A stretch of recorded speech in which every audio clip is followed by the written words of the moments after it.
What's up, everybody? All right, I'm going to start the review. So this is a review for the Chapter 10. You guys have a test on that this week. And all you really have for homework is just the review packet and then the pages in the book. So what I'm going to do is I'm going to split this into two sections. This section I'm just going to go over the first half. So basically all the exponent rules and stuff up till, the first half. And then the second half we'll do all the other stuff. All right, let's get this show on the road.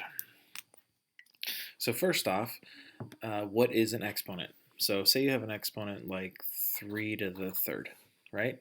What that means is that I'm going to do 3 times 3 times 3, okay? 3 times 3 is 9.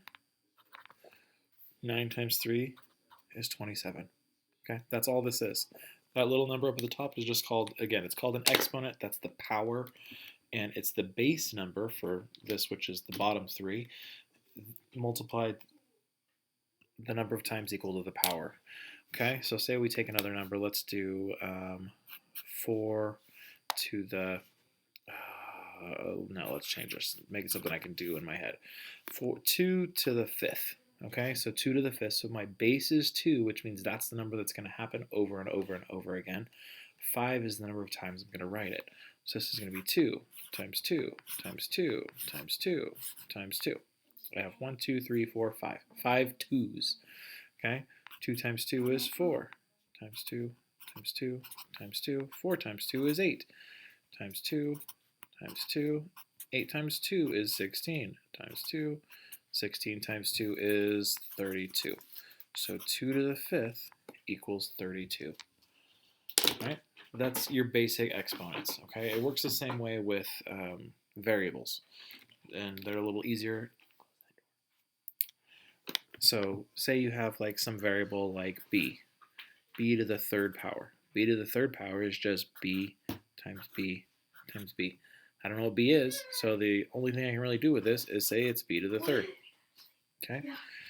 Say they give you a problem where it says let b equal 6. Okay, then you would just replace b with 6, and it would be, instead of b to the third, it would be 6 to the third. So that's 6 times 6 times 6, 36 times 6.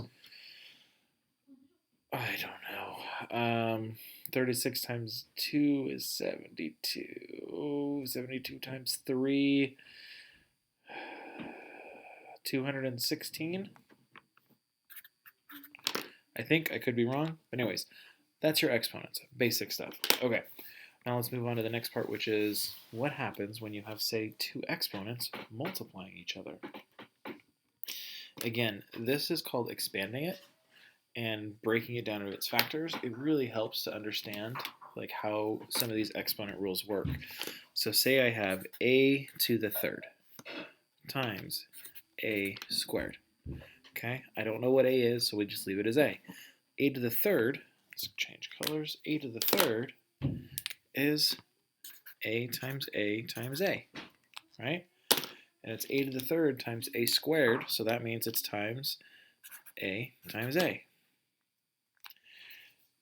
These three blue a's makes a to the third. These two red a's makes a squared. All of these a's is 1, 2, 3, 4, 5. So that means a to the third times a squared is just a to the fifth, right? You just add those exponents because all you're doing is making a big line of those letters and you count up how many you have. That's called, when you're multiplying just straight exponents. So let me do a more complicated one. Let's do a to the third, b to the fifth times b squared, a3. a3, b5, b2, a3. Okay, so we'll get out the colors again. So I have three a's. So 1, 2, 3. And so I'm going to do this a little weird. Well, no, we won't. B to the 5, that means 5 b's. 1, 2, 3, 4, 5. So I have 3 a's, 5 b's. Let's get another color. And now I have 2 more b's. 1, 2. And then I have 3 more a's. 1, 2, 3. So now all I'm going to do, how many a's do I have? 1, 2, 3, 4, 5, 6. I have 6 a's. That means it is a to the 6. How many b's do I have? 1, 2, 3, 4, 5, 6, 7. So that means that is b to the 7.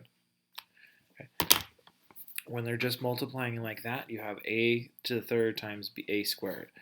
As long as they're multiplying, there's no parentheses. All you're doing is adding up those exponents of the same terms. So I'm not going to say a to the third, b to the fifth is a to the eighth, because that's not a thing. It's like I'm counting how many a's I have, how many b's I have. Okay? All right, next part of this is if you have exponents.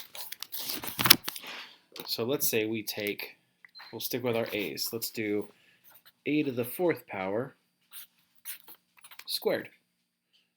Okay, so I'm not doing a to the fourth times a squared. I'm not doing that. It's a to the fourth squared. So what this means is that there is 2 of these. So essentially it's saying a to the fourth squared is just a to the fourth times a to the fourth. And I'll even write it out this time. So what this is telling me is I have 4 of these. 1, 2, 3, 4. Should already see this and be like, Mr. Boone, why are you doing this? It's extra. I don't need this.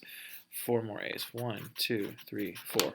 So I have 1, 2, 3, 4, 5, 6, 7, 8. We have a to the 8. Okay? So a to the 4 times a to the 4. I added those. I got a to the 8. But if you look over here, if there's a parentheses and an exponent on the outside, I could multiply those two things. And then it'll give me the shortcut. Okay?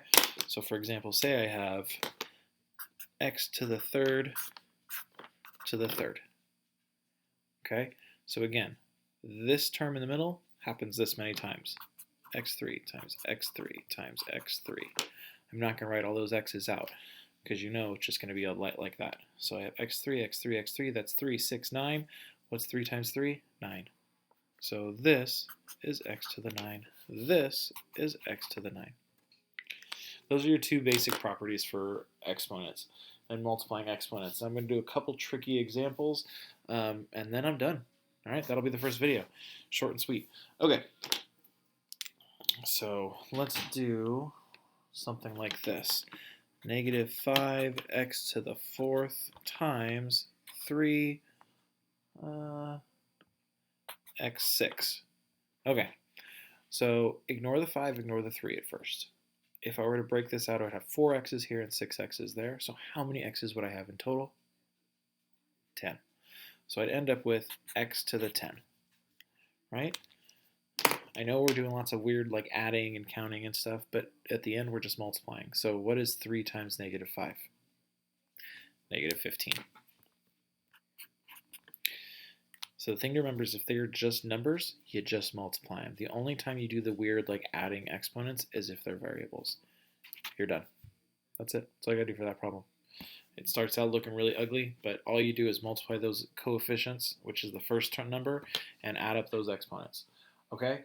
Let me look at these. Oh, let's do division, and I'll save negative exponents for the other video. Okay, so real fast, say we have division. We got x to the third power divided by x squared. Okay? So what that means is I'm going to expand it out. We have x over x. So quick break, what is 2 divided by 2? Well, 2 divided by 2 equals 1, because we can cancel these out and they both become 1. It's the same thing over here. If there's the same number on the top and the bottom, you can cancel it out. We're left with 1x, so x to the third divided by x squared is just x. All right, so let's do one more of these real fast. Let's do 6x to the third over 2x. Okay, again, I'm going to leave the 6 and the 2 alone for a second, just because people always get confused by it, even though they're just overthinking. So x to the third, that is x over 1x. We're left with x squared. Okay? And now here's the part everybody messes up. They want to do too much. They want to do something crazy. What is 6 divided by 2? 3. And you're done. There's your answer. Okay? It's a quick and dirty review of the first like 3 or 4 sections of this chapter. Hope that helped. I will post the next one later. Thanks, guys. Have a good night.